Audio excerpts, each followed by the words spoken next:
প্রিয় দর্শক শ্রোতা, স্বাগত জানাই আজকের আবহাওয়া বার্তায়। আজ 30শে ডিসেম্বর 2025 সাল। আপনারা দেখছেন আবহাওয়া বার্তা ইউটিউব চ্যানেল। আমাদের সঙ্গে জুড়ে থাকার জন্য আপনাদেরকে অসংখ্য ধন্যবাদ জানাই।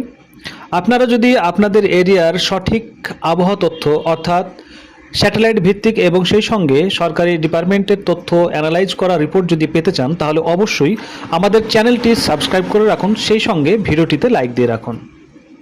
আরেকটি কথা, আপনারা অবশ্যই আমাদের কমেন্ট সেকশনে আপনাদের এরিয়ার নামটি অর্থাৎ আপনি কোন গ্রাম থেকে বা শহর থেকে ভিডিওটি দেখছেন সেটি যদি কমেন্ট করে রাখেন, তাহলে কিন্তু আগামী ভিডিওতে আপনার এরিয়ার সঠিক আবহাওয়া তথ্য আমরা তুলে ধরার চেষ্টা করব আমাদের পরবর্তী ভিডিওতে। তো চলুন শুরু করি। আজ থেকে আগামী 5 দিন ভারত ও বাংলাদেশের আবহাওয়া অধিদপ্তর আইএমডি এবং বিএমডি এর সর্বশেষ তথ্য অনুযায়ী 5 দিন কেমন যাবে আমরা এখানে আপনাদেরকে জানিয়ে দেব। বৃষ্টিপাত কেমন হবে আপনাদের ওখানে, এবং সেই সঙ্গে কুয়াশা এবং শৈত্যপ্রবাহ কেমন চলবে সেটা জানিয়ে দেব।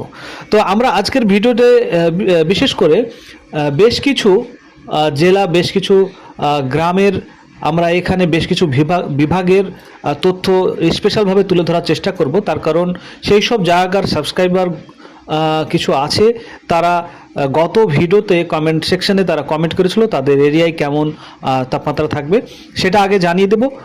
তারপরে কিন্তু আমরা সামগ্রিক যে আবহাওয়া তথ্য সেটা আপনাদেরকে জানিয়ে দেব। তো প্রথম যেটি দেখতে পাচ্ছি, একজন আমাদের এখানে কমেন্ট করেছিল হুগলি থেকে। তো হুগলিতে আগামী 5 দিন তাপমাত্রা কেমন থাকবে সেটা প্রথমে জানিয়ে দিই। আগামী 5 দিন মোটামুটি 11 থেকে 24 ডিগ্রি তাপমাত্রার মধ্যে থাকছে তাপমাত্রা, অর্থাৎ সর্বোচ্চ এবং সর্বনিম্ন এটা মোটামুটি 24 থেকে 11-র মধ্যে থাকবে। বৃষ্টির কোনো সম্ভাবনা নেই। ভোরের দিকে হালকা থেকে মাঝারি কুয়াশা হবে এবং শীত থাকবে মোটামুটি স্বাভাবিক। এরপরে একজন কমেন্ট করেছিলেন ঘাটাল থেকে।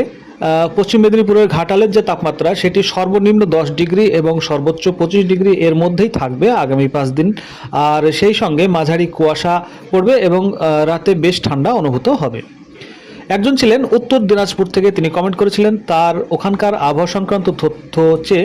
তো আগামী যে 5 দিন সেটা যে তাপমাত্রা সেটি 9 থেকে 22 ডিগ্রি সেলসিয়াসের মধ্যে থাকবে এবং ঘন কুয়াশা পড়বে। সেই সঙ্গে দৃশ্যমানতা 50 থেকে 200 মিটারে নামতে পারে উত্তর দিনাজপুরে। কাঁচরাপাড়ার ক্ষেত্রে বলে দিই 12 থেকে 25 ডিগ্রি তাপমাত্রা থাকবে এবং ভোরে কুয়াশা ও কুয়াশাচ্ছন্ন আকাশ থাকবে এবং স্বাভাবিক শীতের আমেজ থাকবে। অন্যদিকে বাংলাদেশ থেকে ময়মনসিংহ থেকে কমেন্ট করেছিলেন তার ওখানকার আবহাওয়া কেমন থাকবে। তো আগামী 5 দিন ময়মনসিংহে মোটামুটি 11 ডিগ্রি তাপমাত্রা থেকে 19 ডিগ্রি তাপমাত্রার মধ্যে থাকবে, অর্থাৎ সর্বনিম্ন 11 এবং সর্বোচ্চ 19 ডিগ্রি তাপমাত্রা থাকবে। মাঝারি থেকে ঘন কুয়াশা থাকবে এবং দিনে তাপমাত্রা কম থাকায় শীত বেশি লাগবে। এবার একটু সংক্ষিপ্তভাবে আপনাদেরকে বলে দিই, উত্তর দিনাজপুর এখানে কুয়াশার দাপট সবচেয়ে বেশি থাকবে। ঘন কুয়াশার কারণে জাতীয় সড়কে গাড়ি চলাচল সমস্যা হতে পারে। সকালের দৃশ্যমানতা খুব কম থাকার সম্ভাবনা রয়েছে। ঘাটাল ও হুগলি এই দুই এলাকায় আকাশ পরিষ্কার থাকবে, বৃষ্টির কোনো সম্ভাবনা নেই। তবে ভোরের দিকে কুয়াশা থাকবে যা বেলা বাড়ার সঙ্গে সঙ্গে পরিষ্কার হয়ে যাবে। কাঁচরাপাড়া উত্তর 24 পরগনা সংলগ্ন এই এলাকায় রাতের তাপমাত্রা সামান্য কমতে পারে। সকালে হালকা কুয়াশা থাকলেও দিনের বেলা রোদ ঝলমলে আকাশ থাকবে। ময়মনসিংহ বাংলাদেশের একটি অংশ এবং সেখানে বাংলাদেশের আবহাওয়া অধিদপ্তরের তথ্য অনুযায়ী এই অঞ্চলে উপমহাদেশীয় উচ্চচাপ বলয়ের বিস্তার রয়েছে, ফলে রাতে তাপমাত্রা স্বাভাবিকের নিচে থাকবে এবং নদী অববাহিকায় অঞ্চলে ঘন কুয়াশা দেখা দেবে। ঘন কুয়াশার সময় রাস্তা চলাচলের ক্ষেত্রে গাড়ির ফগ লাইট ব্যবহার করবেন। আজকে আমরা যেটা দেখতে পাচ্ছি স্যাটেলাইট তথ্য অ্যানালাইজ করে যেটা আমরা পাচ্ছি সেটি হলো উত্তর পশ্চিমে একটা মোটামুটি ঝড়ঝঞ্ঝাট, এটা মোটামুটি ইন্ডিয়ায় ঢোকার চেষ্টা করছে। মোটামুটি কাশ্মীর হয়ে এটা দিল্লি বরাবর এফেক্ট ফেলবে একটা। আর সেই সঙ্গে দক্ষিণের সাইডে কিন্তু বেশ কিছু নিম্নচাপও রয়েছে।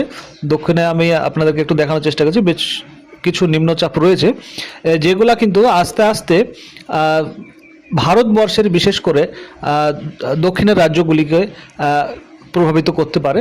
আস্তে আস্তে এটা দেখা যাচ্ছে আগামী 2-3 দিনে মোটামুটি নতুন বছর নাগাদ এই যে নিম্নচাপের একটি প্রভাব সেটি কিন্তু ভারতবর্ষের যে দক্ষিণের রাজ্যগুলি আছে, বিশেষ করে বেঙ্গালুরু, সেই সঙ্গে হায়দ্রাবাদ বা কেরালা, এইসব সাইডগুলোনে কিন্তু প্রবেশ করছে এবং সেই সব জায়গাগুলোনে কিন্তু বৃষ্টিপাত ঘটাতে চলেছে। আর উপরের দিকে যদি আমরা একটু দেখি, যে পশ্চিমী ঝড়ঝঞ্ঝা যেটা বলা হয়েছে এর আগেই, সেটা কিন্তু মোটামুটি কাশ্মীর হয়ে নিউ দিল্লি এইসব আশপাশগুলোনে কিন্তু একটা মোটামুটি প্রভাব ফেলবে, হালকা ভারী যাই হোক মোটামুটি একটা বৃষ্টিপাত হবে।